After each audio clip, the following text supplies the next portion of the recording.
여러분 반갑습니다. 김주영 변호사입니다. 제가 최근에 선고된 형사 판결들을 보니까요, 음주운전으로 처벌받은 사례가 약 10만 건 정도 된다는 것을 확인을 했습니다. 엄청나게 많은 분들이 음주운전으로 재판에 넘겨진다는 것이죠.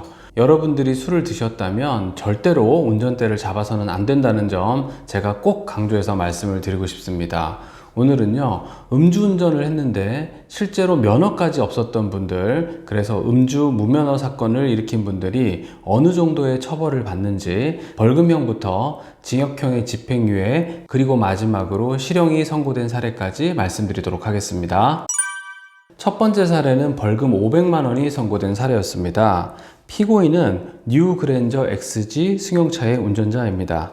피고인은 자동차 운전면허 없이 울산 동구의 도로에서 울산 동구 방어동 소재 상호 불상의 식당까지 약 350m 구간에서 승용차를 운전을 했습니다. 그리고 나서 술을 마신 후에 같은 날 10시경 혈중 알코올 농도 0.046%의 술에 취한 상태로 식당 앞 노상에서부터 같은 구의 특정한 도로에 이르기까지 약 50m 구간에서 또 승용차를 운전을 했습니다. 자, 이 사건에 대해서 법원은 이렇게 판단을 했습니다.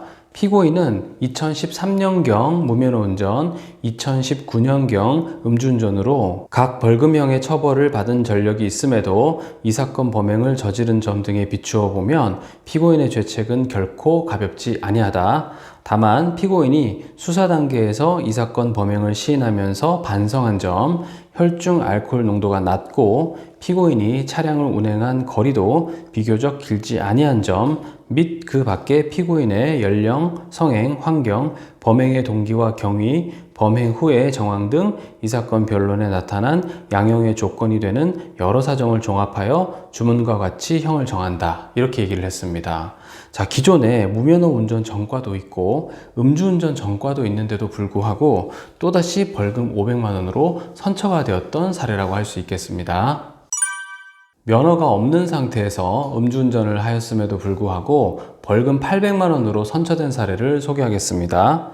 피고인은 전남 고흥군에 있는 특정한 식당 앞 도로에서부터 인근 도로에 이르기까지 약 1km 구간에서 자동차 운전면허 없이 혈중 알코올 농도 0.165%의 술에 취한 상태로 포터2 화물차를 운전하였습니다. 여기에 대해서 법원은 이렇게 얘기를 했습니다. 피고인은 자신의 잘못을 인정하고 반성하고 있다. 음주, 무면허 운전 도중에 다행히 사고가 발생한 것은 아니었다. 피고인의 음주운전 처벌 전력이 1회이고 시일이 다소 경과하였다는 점도 고려하면 피고인에 대하여는 벌금형을 선택하는 것이 상당하다고 판단된다. 자, 이렇게 얘기를 하면서 벌금으로 선처를 해준 사례가 되겠습니다. 이 사건은요, 징역 6월에 집행유예 2년이 선고된 사건입니다.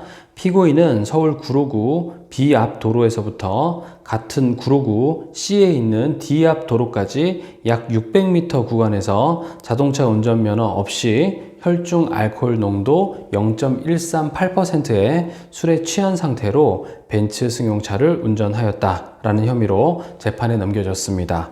여기에 대해서 법원은요, 피고인이 음주운전으로 면허가 취소된 상태에서 또다시 음주, 무면허 범행까지 저지른 점을 비롯해 운전 당시 피고인의 혈중 알코올 농도, 운전 거리와 운전한 도로의 종류 및 상황, 음주운전에 이른 경위, 피고인의 음주운전 처벌 전력의 내용 및 이 사건 범행과의 시간적 간격, 피고인의 다른 처벌 전력, 음주운전의 사회적 비난 가능성 등을 고려하여 주문과 같이 형을 정한다고 하였습니다.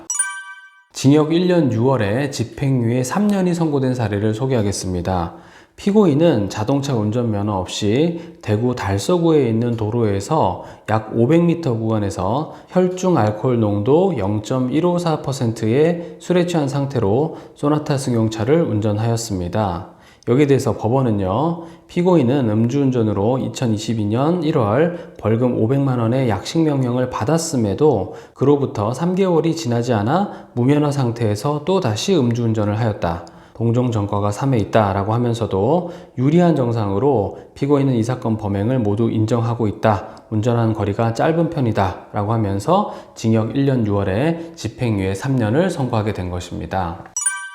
면허가 없는 상태에서 음주운전을 한 경우에 있어서 징역형의 실형이 선고된 사례들을 살펴보겠습니다. 첫 번째 사례는 징역 8월이 선고된 사례입니다. 피고인은 2022년 4월경 용인시 풍덕천동 부근 도로부터 서울 서초구 헌인릉길 3 헌인릉 앞 도로까지 약 15km의 구간에서 혈중 알코올 농도 0.129%의 술에 취한 상태로 자동차 운전면허 없이 자동차를 운전하였다라는 것으로 재판에 넘겨졌고, 자, 여기에 대해서 법원은요, 양형의 이유를 이렇게 밝혔습니다. 피고인이 음주운전으로 처벌받은 전력이 있음에도 6개월도 되지 않는 단기간에 재범한 점, 무면허 운전으로 2022년 단속되었음에도 1개월도 지나기 전 다시 재범한 점 등은 불리한 정상이다. 다만 피고인이 범행을 인정하는 점, 2회 벌금형으로 처벌받은 것 외에는 처벌받은 전력이 없는 점 등과 그 밖에 피고인의 나이, 성행, 환경, 범행의 동기, 수단과 결과, 범행 후의 정황 등 형법 제51조의 재반 양형 조건을 종합하여 주문과 같이 형을 정한다라고 했습니다. 그러니까 결국 이 정도에 이르게 되면 징역형을 선고한다는 것을 알 수 있어야겠습니다. 자, 이번에는 징역 1년이 선고된 사례를 한번 보겠습니다. 피고인은 충남 서천군 시장 주차장에서부터 군산시 계정면 아동리 호덕교차로 앞 도로에 이르기까지 약 10km 구간에서 자동차 운전면허를 받지 아니하고 혈중 알코올 농도 0.111%의 술에 취한 상태로 화물차를 운전하였습니다. 자, 피고인에 대해서 법원은 이렇게 판단을 했습니다. 음주운전은 다른 사람의 신체, 재산에 상당한 위험을 노출시키는 범죄로서 엄히 처벌할 필요가 있고, 피고인은 음주운전 당시 혈중 알코올 농도가 상당히 높았다.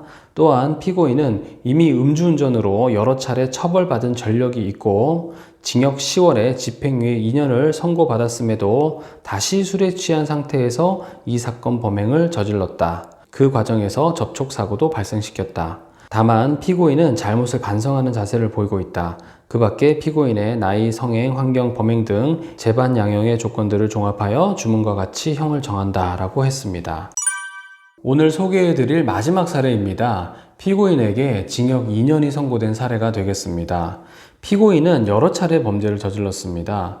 피고인은 2019년 경남 진주시 아파트 앞 도로에서부터 경남 진주시 식당 앞 도로에 이르기까지 약 500m 구간에서 혈중 알코올 농도 0.173%의 술에 취한 상태로 산타페 승용차를 운전하였고요. 또한 피고인은 2020년 자동차 운전면허 없이 혈중 알코올 농도 0.147%의 술에 취한 상태로 위 산타페 승용차를 운전하여 진주시에 있는 고등학교 정문 앞 도로에서 고등학교 인근 도로에 이르기까지 약 50m 상당을 진행하던 중 위 인근 도로 앞 가변에 주차를 하기 위하여 후진하다가 술에 취하여 후방을 제대로 확인하지 아니한 업무상의 과실로 마침 피고인의 후방에서 진행 중이던 피해자가 운전하는 소렌토 승용차의 우측면 부분을 피고인의 승용차 뒤 범퍼 부분으로 들이받았습니다. 결국 이 사건의 피고인은 여러 차례 동일한 잘못을 계속 반복하다가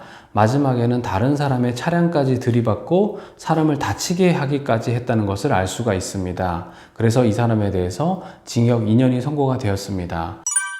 여러분들이 이 영상을 보실 때 무면허 상태에서 음주운전을 하더라도 크게 처벌받는 것은 아니구나 라고 오해하지 않으셨으면 좋겠고요. 만약에 여러분들께서 무면허 음주운전으로 재판을 앞둔 피고인이라고 한다면 서둘러서 변호인을 선임하시고 자신에게 유리한 양형 사유를 빠뜨리지 않고 제출할 수 있도록 준비를 하시기를 당부를 드리겠습니다.